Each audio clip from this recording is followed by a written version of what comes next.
काळाचे आमचे ज्येष्ठ मंत्री, रत्नागिरीचे पालकमंत्री, शिवसेनेचे नेते सन्मान्य उदय सामंतजी, आमच्या भारतीय जनता पक्षाचे जिल्हाध्यक्ष राजेश सावंतजी, सन्मान्य साळवीजी, उपस्थित असलेले आमचे फिशरीजचे कमिशनर तावडेजी, कॉर्पोरेशनचे प्रमुख आमचे फाटक, उपस्थित असलेले आमच्या फिशरीजचे सर्व अधिकारी, भारतीय जनता पक्ष शिवसेनेचे सर्वच प्रमुख पदाधिकारी, कार्यकर्ते, सहकारी, उपस्थित असलेले सर्व वडीलधारी मंडळी, बंधू भगिनीनो आणि माझे सर्व तरुण मित्र, आज आपण सर्वजण मिरकरवाडाच्या विविध विकास कामाच्या भूमिपूजनाच्या निमित्ताने आज आपण इथे उपस्थित आहोत। मी सर्वप्रथम आमच्या खात्याच्या वतीने आदरणीय उदय सामंतजींचा मनापासून आभार मानेन की त्यांनी आज इथे आमच्या विनंतीचा मान ठेवून ते इथे आले। इथले स्थानिक आमदार असले तरी त्यांनी नेहमीच या मिरकरवाड्याचा विकास झाला पाहिजे अशी त्यांची सातत्याने भूमिका असले आतापर्यंत होती आणि म्हणून आज या विकास कामाच्या सुरुवातीला ते आवर्जून इथे उपस्थित राहून कामाला शुभेच्छा देण्यासाठी जे आलेले आहेत ते मी माझ्या वतीने, माझ्या मत्स्य व्यवसाय खात्याच्या वतीने मी त्यांचा मनापासून आभार मानेन। बांधवांनो, आजचा हा कार्यक्रम काही अर्थाने फार महत्वाचा आहे। जेव्हा आम्ही या महायुतीच्या सरकारमध्ये मी मत्स्य व्यवसाय व बंदर खात्याचे मंत्रिपदाची शपथ घेतली किंवा जबाबदारी घेतली, तेव्हाच आमचे आदरणीय मुख्यमंत्री देवेंद्र फडणवीस साहेब, आमचे उपमुख्यमंत्री आदरणीय एकनाथ शिंदेजी आणि आमचे दुसरे उपमुख्यमंत्री आमचे अजितदादा, आम्ही सगळ्या जणांनी सरकार म्हणून आपल्या किनारपट्टीचा विकास कसा झाला पाहिजे, किनारपट्टीवर राहणाऱ्या सर्व मच्छीमार बांधवांच्या आयुष्यामध्ये आर्थिक समृद्धी कशी आली पाहिजे या दृष्टिकोनातून आम्ही पावलं उचलायला ठरवलेली होती। त्यामध्ये आपल्या ह्या मिरकरवाड्याचा विकास हा आमच्यासाठी अतिशय महत्वाचा होता।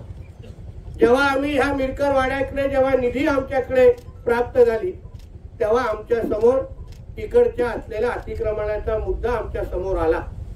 जेव्हा अतिक्रमणाच्या बाबतीमध्ये आम्ही जेव्हा निर्णय घेतला तेव्हा मला याची जाणीव आहे, असंख्य लोकांना त्याबद्दल गैरसमज निर्माण झाले तेव्हा आमच्या पोटावर हे लोक लाथ मारतायत का, विशिष्ट काही एका वर्गाला ते लोक टार्गेट करतायत का, असे असंख्य विषय त्या नजरेसमोर आले।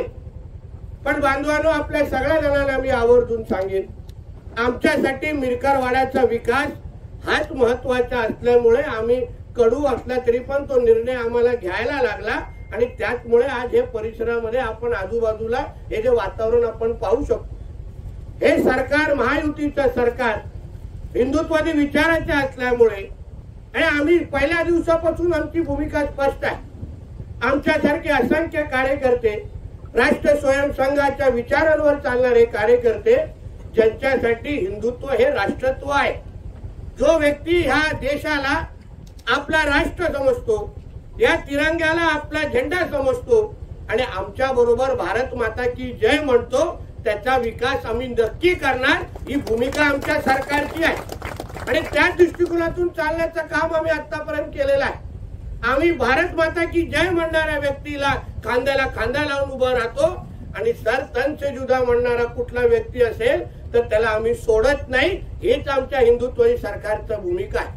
आणि म्हणून आम्ही पहिल्या दिवसापासून ठरवलं की ह्या भागाचा विकास आम्हाला करायचा असेल तर आलेली जी प्राप्त निधी आहे जे दुसऱ्या टप्प्याची, त्या निमित्ताने आता तुम्ही जसं आमच्या फाटकजीने तुम्हाला सांगितलं की तुम्ही बघा, ऑक्शन हॉल पासून कंपाऊंड वॉल पासून प्रशासकीय इमारत अशा प्रत्येक बाबी आपल्याला इथे उपलब्ध राहणार आहे, जेणेकरून मिरकरवाड्याला खऱ्या अर्थाने जी आपल्याला आर्थिक समृद्धी किंबहुना चालना इथे द्यायची असेल तर ह्या सगळ्याच्या बाबतीमध्ये निधी खर्च करणं अति गरजेचं होतं। उदयजींना सांगेन की ह्या इकडे सक्षमीकरणासाठी पण आपण मोठ्या प्रमाणामध्ये तरतूद करून ठेवलेली आहे.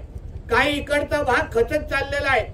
आपल्या इकडच्या मच्छीमारांना तिथे किती वर्ष ते वापरू शकतील अशा पद्धतीचा प्रश्नचिन्ह निर्माण झालेला होता, कारण का तो अतिशय नाजूक होत चालला होता. म्हणून आज जसा आपण ह्या विकासाचे भूमिपूजन करण्याच्या निमित्ताने जमलो आहे, मी तुम्हाला प्रत्येकाला जे जे ह्या मिरकरवाड्यामध्ये येऊन व्यवसाय करतात किंवा आपला धंदा करतात, मी तुम्हाला सगळ्या जणांना विश्वास देतो की ह्या सरकारच्या माध्यमातून तुमचं भविष्यात घडण्याचं काम निश्चित पद्धतीने होईल. हा विश्वास तुम्हाला प्रत्येकाला मी देतो. या निमित्ताने आवर्जून मी उदयजींचा आम्ही आभार मानेन.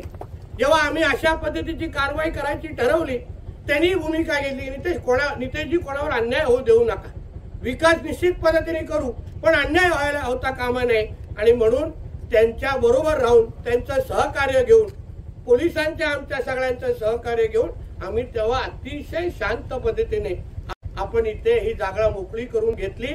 आणि या पुढचा विकास जेव्हा आपण प्रत्येक जण आपल्या नजरेने पाहाल, आपल्याला विश्वास बसेल की आम्ही जे काय पाऊल उचललं होतं ते आपल्या सगळ्यांच्या हितासाठीच होतं, आपल्या सगळ्यांच्या भविष्य घडवण्यासाठीच होतं. आणि म्हणून जाता जाता एवढंच सांगेन, आमच्या पाठकजींनी उल्लेख केला की 18 महिन्याचं काम आम्ही 12 महिन्यांमध्ये करण्याचा प्रयत्न करू.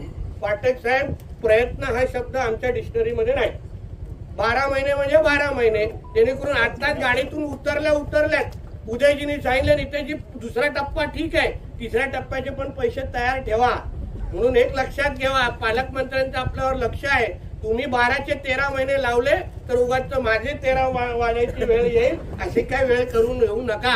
आणि म्हणून विकास करायचा असेल तर वेळेत करू आणि क्वालिटीचं करू, एवढंच ह्या निमित्ताने मी सांगतो. परत एकदा आपण जे मोठ्या संख्येने इथे जमलात, आपल्या सगळ्या जणांच्या मनापासून आभार मानतो. इथेच थांबतो. जय हिंद, जय महाराष्ट्र.